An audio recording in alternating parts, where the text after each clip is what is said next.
Le he solicitado al senador presidente me obsequie el que la Secretaría de la Mesa Directiva pueda dar lectura a un oficio al que le he entregado antes de iniciar mi participación. Gracias. Proceda la Secretaría, por favor, a dar lectura a este documento.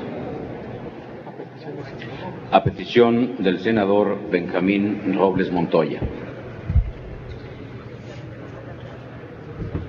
Senador Raúl Cervantes Andrade, presidente de la mesa directiva. Presente. El que suscribe, senador Ángel Benjamín Robles Montoya, con fundamento en lo dispuesto por los artículos 71, fracción segunda, de la Constitución Política de los Estados Unidos Mexicanos, así como en los diversos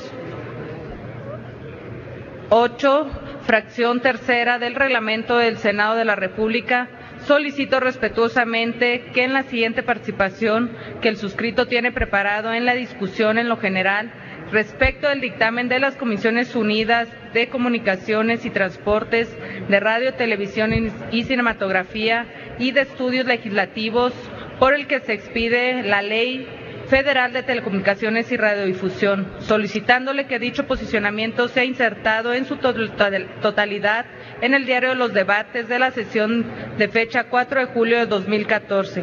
Asimismo, solicito que en este acto se haga constar, primero, que su servidor no tiene ningún conflicto de intereses. Segundo, niego tener o haber tenido contacto con representantes y directivos de empresas preponderantes o monopólicas en materia de telecomunicaciones. Por lo tanto, el senador Benjamín Robles Montoya no tiene impedimento para hacer ver su derecho del uso de la tribuna en este dictamen. Sirva lo anterior a fin de dejar constancia del desempeño del suscrito a favor de la libertad de los medios públicos alternativos y comunitarios del país. Por lo antes expuesto, solicito respetuosamente admitir e integrar la presente propuesta en el diario de los debates. Sin más por el momento, agradezco su atenta disposición. Quedo de usted.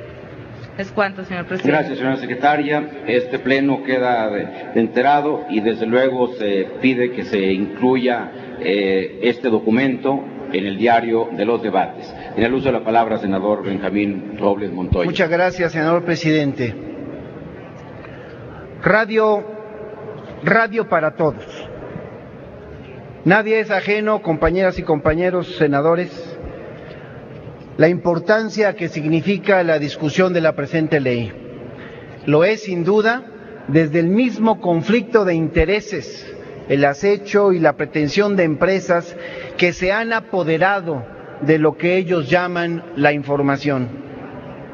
Para su servidor, también resulta importante la discusión de la presente ley porque aquí se dilucida el futuro de la radio pública, de aquellos medios alternativos, públicos y comunitarios que han ganado su espacio a estar, no para competir con otros intereses, sino fundamental para consolidarse como una opción de crear cultura y educación.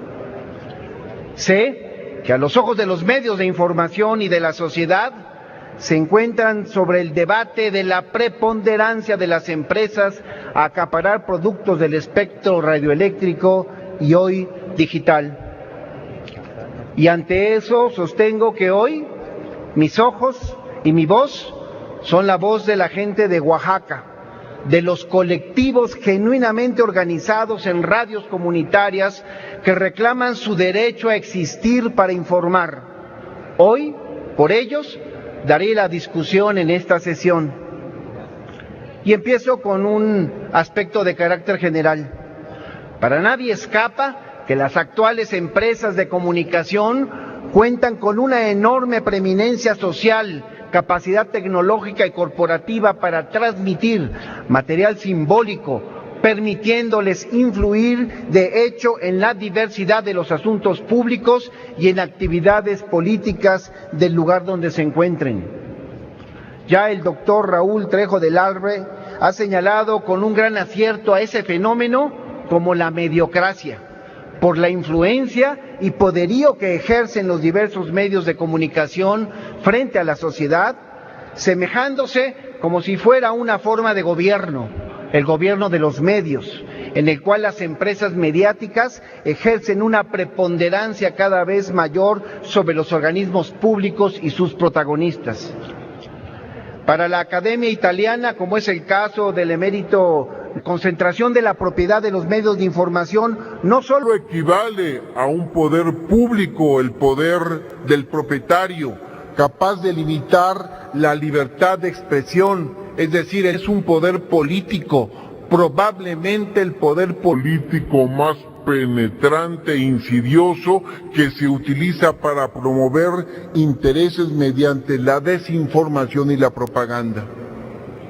Por otro lado, la televisión, antes que los periódicos que llegan a los lectores, es cada vez más un lugar público, caracterizado por su capacidad de intromisión y de invasión a la vida y a la esfera privada. Por eso, compañeras y compañeros senadores, sostengo que de ese tamaño y complejidad es la discusión del día de hoy. ¿Dónde estamos? ¿Y dónde estábamos en este tema hace semanas? Recordemos la iniciativa que al respecto envió el Ejecutivo. Era regresiva y contraria al espíritu de la reforma constitucional del 2013. Establecía mecanismos de censura y control gubernamental sobre los medios de comunicación. Fijaba criterios arbitrarios y subjetivos para el control de contenidos. Permitía el bloqueo de contenidos de manera arbitraria. Contenía una magra perspectiva de los derechos de las audiencias. Impedía el desarrollo de medios comunitarios e indígenas al sumirlos a condiciones de absoluta desventaja. No garantizaba la disponibilidad de frecuencias para radios comunitarias e indígenas y les impedía la transmisión de publicidad comercial como fuente de financiamiento. Era totalmente omisa en materia de accesibilidad para personas con discapacidad. No solo no garantizaba la neutralidad de la red, sino que además establecía mecanismos que la impedían. Violentaba el principio de no discriminación al otorgar a los concesionarios un derecho de discriminación respecto de sus competidores en detrimento de los derechos de los usuarios. Restringía la pluralidad de ofertas para prestación del servicio de Internet. Establecía atribuciones y obligaciones en materia de seguridad y procuración de justicia totalmente arbitrarias y excesivas. Permitía que cualquier autoridad solicitara la geolocalización y la intervención de comunicaciones, facilitando así los excesos y abusos. Violentaba la autonomía del IFETEL al condicionar el ejercicio de sus atribuciones a las atribuciones del Ejecutivo Federal. Establecía un esquema de subordinación a las atribuciones del IFETEL, a las atribuciones, repito, del Ejecutivo Federal, y no se establecían límites a la propiedad cruzada, condiciones de desventaja de los usuarios frente a los concesionarios, débiles mecanismos de protección de derechos de los usuarios. Después vino el documento que se intentó pasar como un anteproyecto de dictamen, mejor conocido como el documento del senador Lozano, y este presentaba modificaciones esencialmente cosméticas que en poco o nada modificaban la perspectiva y la orientación de la iniciativa del Ejecutivo Federal, y ampliaba peligrosamente las atribuciones y obligaciones en materia de seguridad y procuración de justicia, volviéndolas verdaderamente preocupantes. En este transcurrir, como aquí ya se ha comentado, el PRD tuvo acercamientos en diversas mesas y hay logros en este proyecto producto del trabajo de los senadores, de las senadoras del PRD. Y puedo decir que hemos reducido significativamente los mecanismos de censura y control gubernamental de contenidos, pero debemos reconocer que hace también mucho trabajo, mucho camino por recorrer. Y por eso vale decir que seguiremos luchando para eliminar por completo cualquier resquicio, cualquier mecanismo que implique control de gobierno sobre los medios de comunicación. Pero también en el PRD fortalecimos la autonomía del IFETEL, garantizando que sus atribuciones no queden sujetas a las del Ejecutivo. Y sustituimos el esquema de subordinación del IFETEL al Ejecutivo por uno de coordinación con pleno respeto a la autonomía constitucional del Instituto. Eliminamos también los criterios subjetivos bajo los cuales se ejercía el control de contenidos. Acotamos las facultades y obligaciones en materia de seguridad y procuración de justicia. No cualquier servidor público de Procuración de Justicia o de Seguridad Pública podrá realizar ahora solicitudes a los concesionarios, sino que solo lo podrán hacer unos cuantos específicamente designados para tal efecto y deberán ser publicados en el Diario Oficial de la Federación. Le pido que por favor concluya su intervención. Voy concluyendo, senador presidente. Adelante. No se otorgaron facultades a los servidores públicos de áreas de seguridad nacional y solamente de Procuración de Justicia y Seguridad Pública en términos de las leyes vigentes. Ahora se establece en este dictamen expresamente que la intervención de comunicaciones solo puede ser ordenada por la autoridad judicial y se garantiza también que las herramientas tecnológicas sean aplicables únicamente para fines de persecución de delitos tan lastimosos para la sociedad como el secuestro y la extorsión.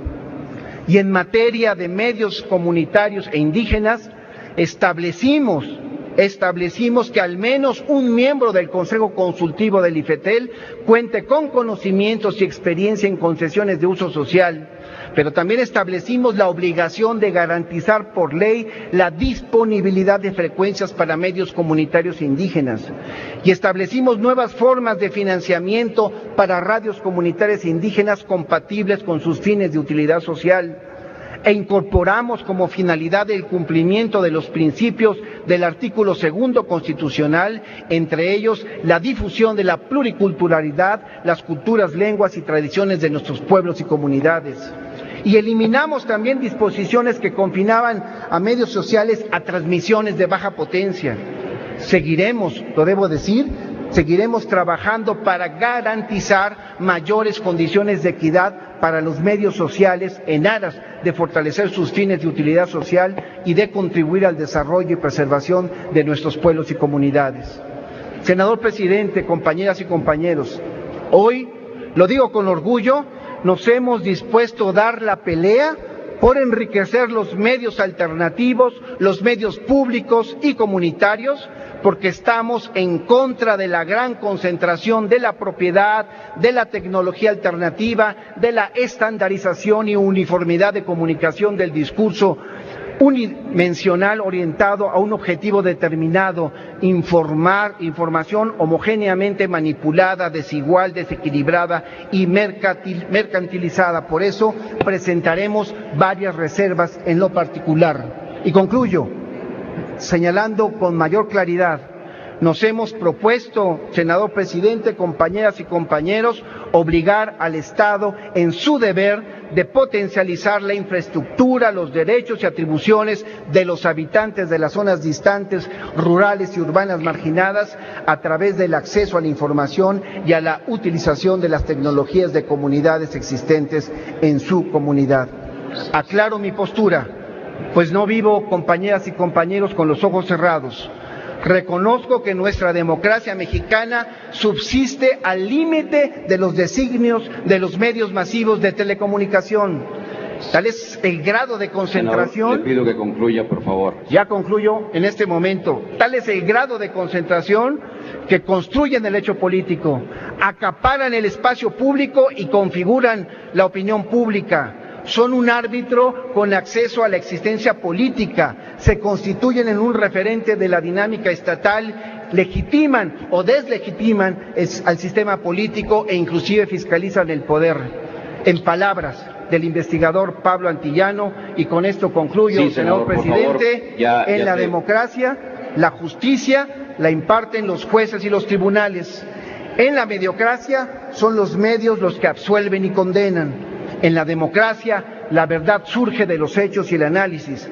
En la mediocracia, y la verdad tiene, senador, el que muestre más videos. Gracias por su participación. Gracias, senador. Con estos preceptos, senador presidente, en mente, concluya, por favor. Seguiremos combatiendo los poderes fácticos de este país. Es cuanto.